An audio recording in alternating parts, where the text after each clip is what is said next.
kasih, ibadah ini berlangsung dalam nama Bapa, Anak, dan Roh Kudus. Kasih karunia Tuhan Yesus Kristus dan kasih Allah dan persekutuan Roh Kudus menyertai kamu sekalian.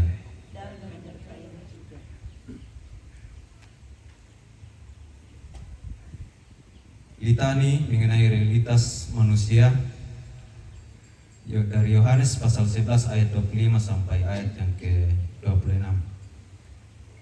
Jawab Yesus, "Akulah kebangkitan dan hidup.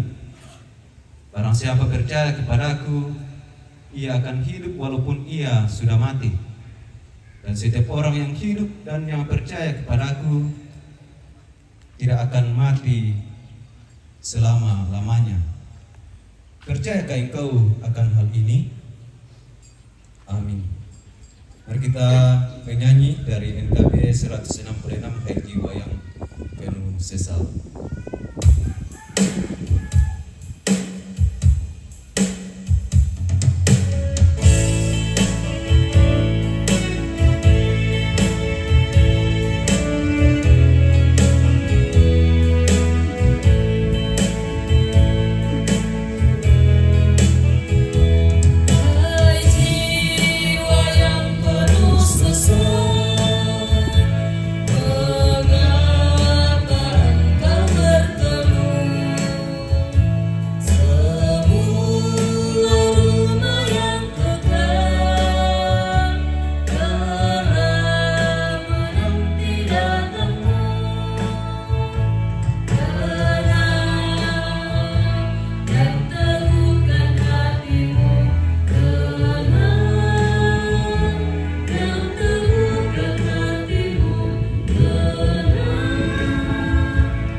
Bersama-sama kita tunduk di hadapan Tuhan, mohon pertolongannya untuk membaca merenungkan kebenaran firman Tuhan. Dalam sembahyang.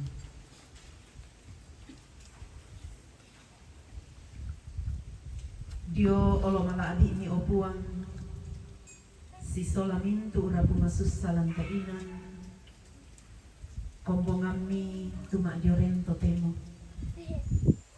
rampokan puang usai dan ranungki usorong ite agan kama bandaran kama susantu marasan ki tingayo si sola keluarga belang lagi patongan puang kumolan mintu agan inang pak tunduan sia kama totoran labu tududiongan namai olom yamato opuang si solangkan lantai agan kama susan mi pamatotokan ulendi kadami tu lakinanu lantai atu totemo pesuam mi puang tu bendan lampokadai kama sei kapaisanan puang sorongan mi kuasami deno pa opuang na parampo itu kadami si turu pak porayami tendu kamato tutau milorangi tu kadami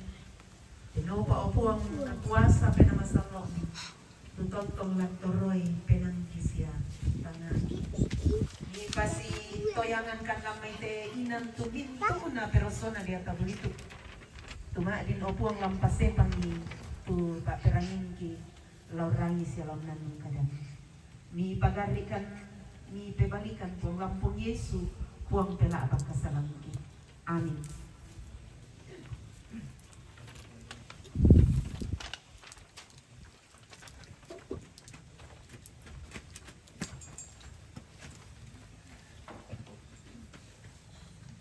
Ya kadana puang tu lata nanung late makorento temo. Saya pilih dari kitab perjanjian baru dari kitab 1 Petrus pasal 1 ayat 18 dan 19. Dua ayat untuk bersama-sama kita renungkan firman Tuhan. Sebab kamu tahu bahwa kamu telah ditebus dari cara hidupmu yang sia-sia, yang kamu warisi dari nenek moyangmu itu, bukan dengan barang yang fana, bukan pula dengan perak atau emas, melainkan dengan darah yang mahal, yaitu darah Kristus, yang sama seperti darah anak domba yang tak bernoda dan tak bercacat. Demikian firman Tuhan, dan yang dikatakan berbahagia adalah mereka yang mendengar dan melakukannya. Amin.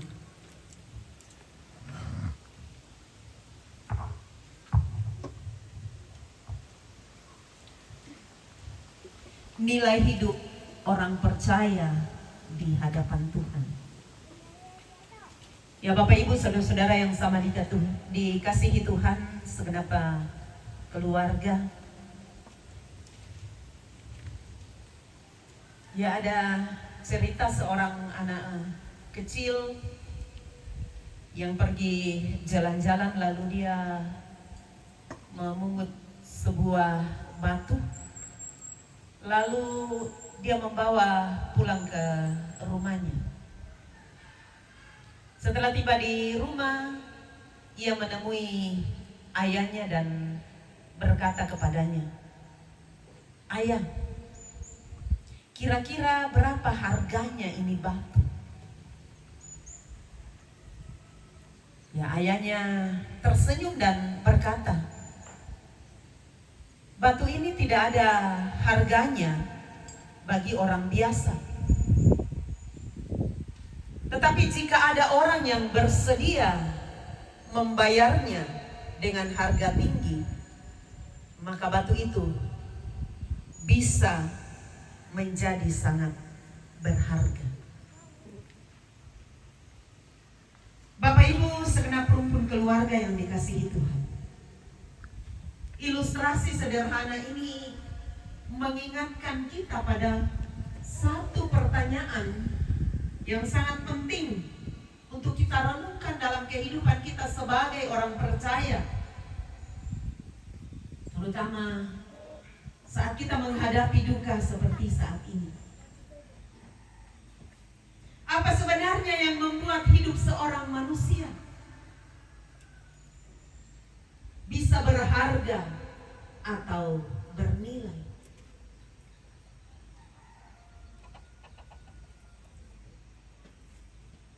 Memberi nilai atau membuat berharga hidup seseorang tentu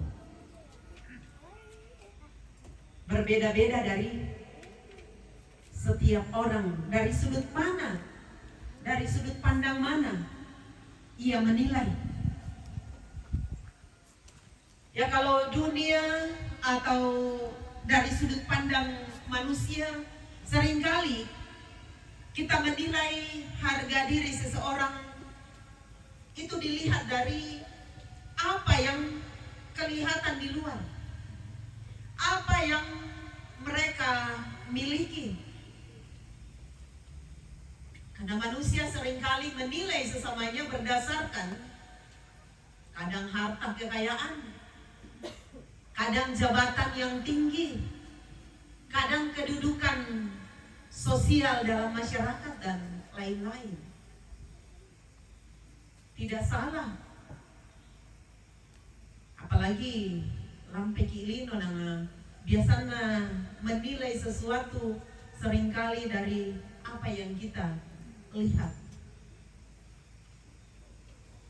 Namun firman Tuhan sore hari ini yang kita baca dari 1 Petrus pasal 1 ayat 18-19 mengajarkan standar yang sangat berbeda dalam menilai harga atau nilai dari hidup manusia. Di mata Tuhan, manusia berharga bukan karena apa yang dia miliki, tapi manusia berharga karena ada dua hal yang penting. Pertama, karena manusia diciptakan menurut gambar dan rupa Allah. Kita semua adalah gambar dan rupa Allah. Diciptakan sangat berharga, sangat mulia dari segala ciptaan. Yang kedua, manusia berharga, kita berharga. Secara khusus lagi kita sebagai orang percaya. Karena telah ditebus dengan harga yang sangat mahal.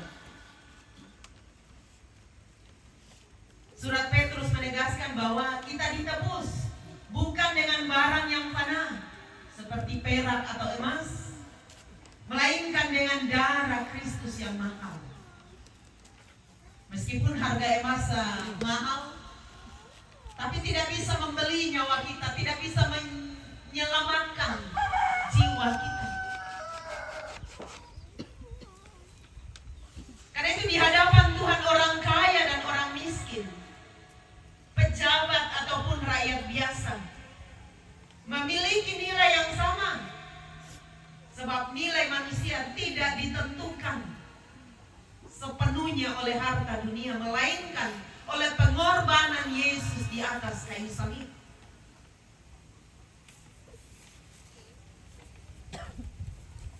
Dan 1 Petrus pasal 1 ini memberikan dua pengajaran penting bagi kita hari ini, teman-teman Pusiasyulu. Pertama, bahwa materi adalah hal yang fana. Dalam bacaan kita tadi, ada perak, ada emas, barang yang sangat berharga yang dimiliki oleh manusia, apalagi sekarang. Besi pira untuk harga emas, bisa gram ke tak ada bisa pusing 7 keliling kita kai. Karena seringkali kita anggap berharga lebih daripada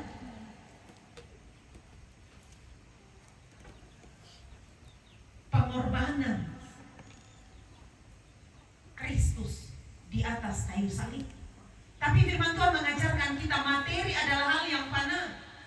Semua materi, barang tidak bisa menyelamatkan jiwa kita, tidak bisa membeli pengampunan, dan tidak bisa mengubah posisi seseorang di hadapan Tuhan.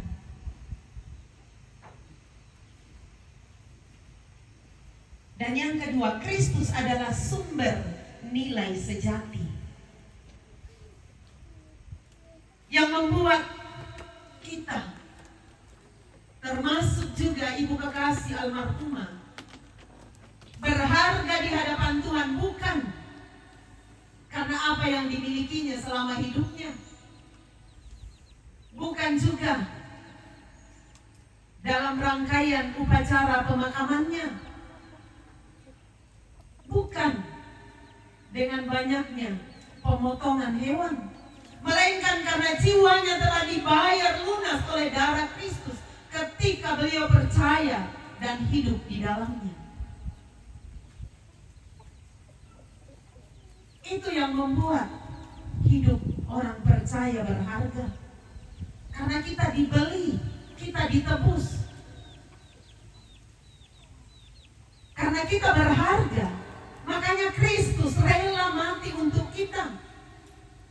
Seandainya kita tidak berharga di hadapan Tuhan, tidak mungkin Dia datang rela menderita sampai mati di atas kayu salib.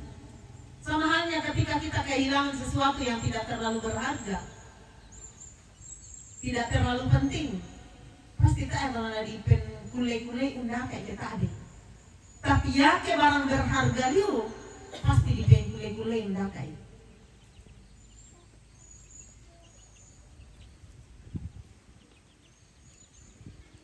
Nah, karena itu bagaimana kita sebagai umat percaya memandang rangkaian upacara adat secara khusus kita Toraya yang menelan biaya yang tidak sedikit. Iman Kristen tidak melarang kita menghormati, merawat, melestarikan adat dan budaya kita. Terlebih keden pemain keluarga atau katuanta. Katu angin mau dipudukna. Apa yang kita lakukan adalah bentuk kasih kita, penghormatan kita kepada mereka yang sudah berjasa dalam kehidupan kita. Karena budaya, adat adalah bagian dari identitas kita, khususnya kita orang Toraja. Dunia mengenal Toraja. Salah satunya adalah dari adat Rambu Solo.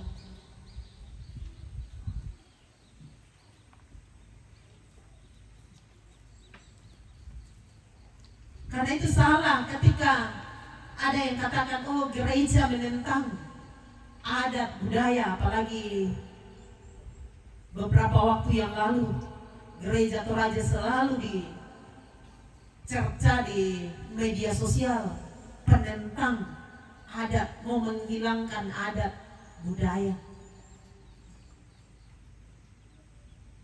Saya yakin setiap orang percaya gereja Tuhan yang ditentang bukan adatnya, bukan budayanya,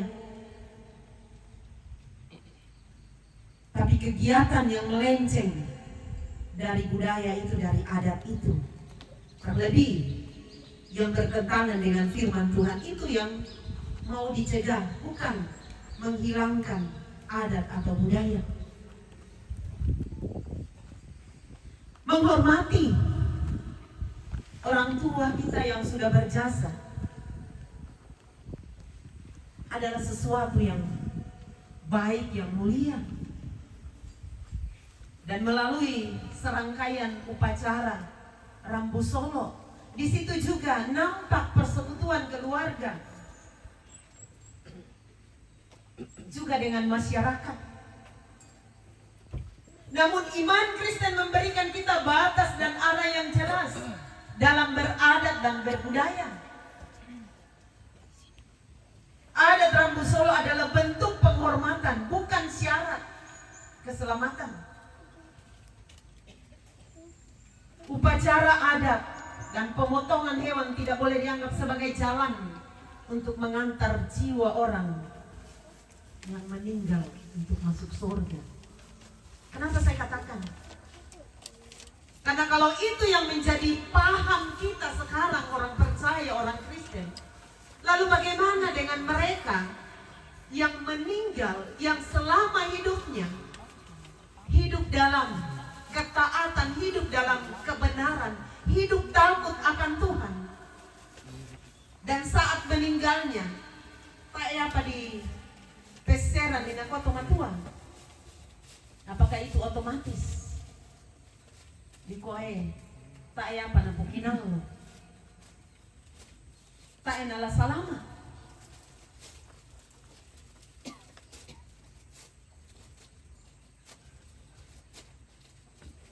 Iman Kristen mengajarkan kita bahwa korban penghapus dosa, korban keselamatan itu sudah ditanggung oleh Yesus Kristus. Kristus sudah jadi korban untuk menyelamatkan kita. Jadi keselamatan itu adalah anugerah, hadiah dari Tuhan di dalam Yesus Kristus. Dan hanya dengan menghidupi iman kepada Kristus yang menyelamatkan jiwa kita. Semua yang kita lakukan, semua yang kita berikan, korbankan di dalam sebuah upacara Rambu Solo tidak bisa menyelamatkan orang yang meninggal. Nah, karena itu pertanyaan bagi kita,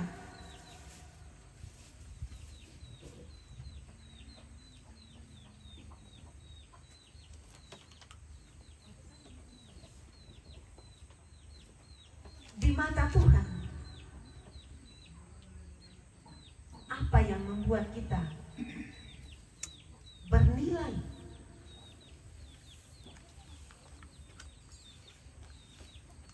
Karena terkadang dari pandangan kita, paham kita, manusia, segala kegiatan kita dengan pengorbanan yang tidak sedikit, kadang itu yang dinilai orang sesuatu yang berharga. Tetapi firman Tuhan mengajar kita yang lain. Di hadapan Tuhan, bukan itu yang berharga. Karena di mata Tuhan orang kaya, orang miskin berdiri sejarak yang sama di depan salib Kristus. Karena itu Tuhan tidak pernah melihat berapa jumlah pengorbanan kita dalam serangkaian adat atau acara, upacara Rambu Solo yang kita lakukan. Tetapi Tuhan melihat bagaimana hati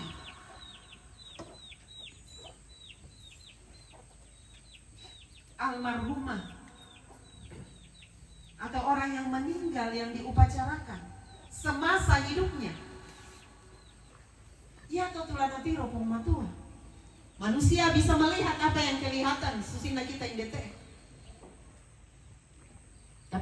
Tapi Tuhan melihat bagaimana perjalanan hidup ibu kekasih almarhumah semasa hidupnya. Yang membuat almarhumah berharga, bernilai di hadapan Tuhan adalah ketika hidupnya menghidupi imannya kepada Kristus. Nah, karena itu bagi keluarga yang ditinggalkan, penghiburan sejati hari ini bukan terletak pada seberapa sukses dalam tanda kutip upacara pemakaman ini berjalan. Tapi penghiburan sejati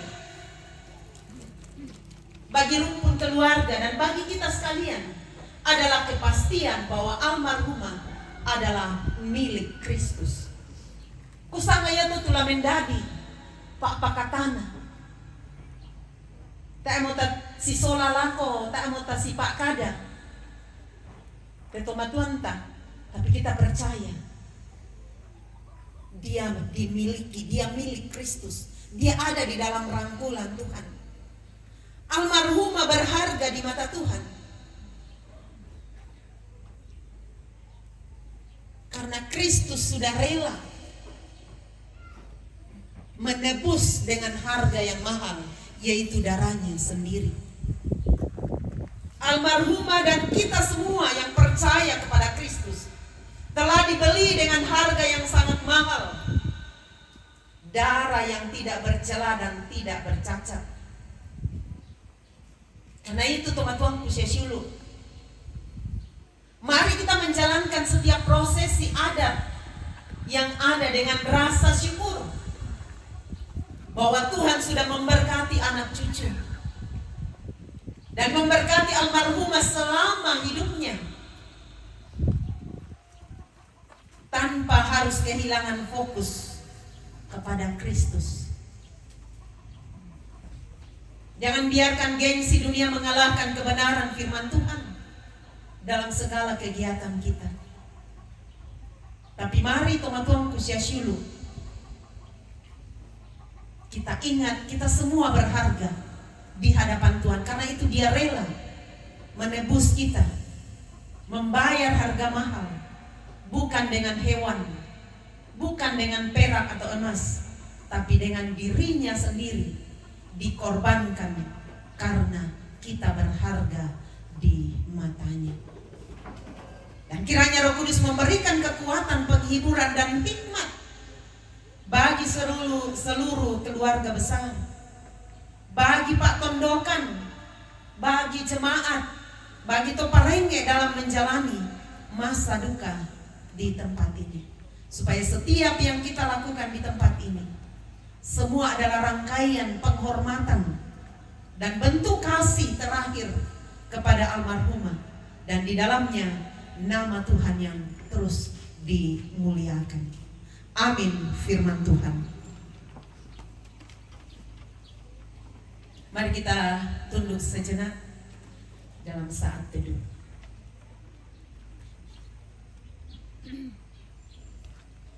Terima kasih Tuhan, karena Engkau menciptakan kami serupa dan segambar dengan Engkau, dan kami berharga di hadapan-Mu Tuhan. Karena itu Engkau rela mati untuk menebus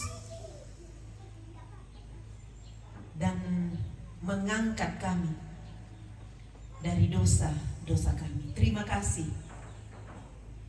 Kami yang tidak berharga, Engkau membuat kami berharga di matamu dengan kematianmu di atas kayu salib. Kiranya Tuhan firman-Mu menguatkan kami dan segenap rumpun keluarga dalam rangkaian upacara pemakaman Ibu kekasih almarhumah di tempat ini. Amin.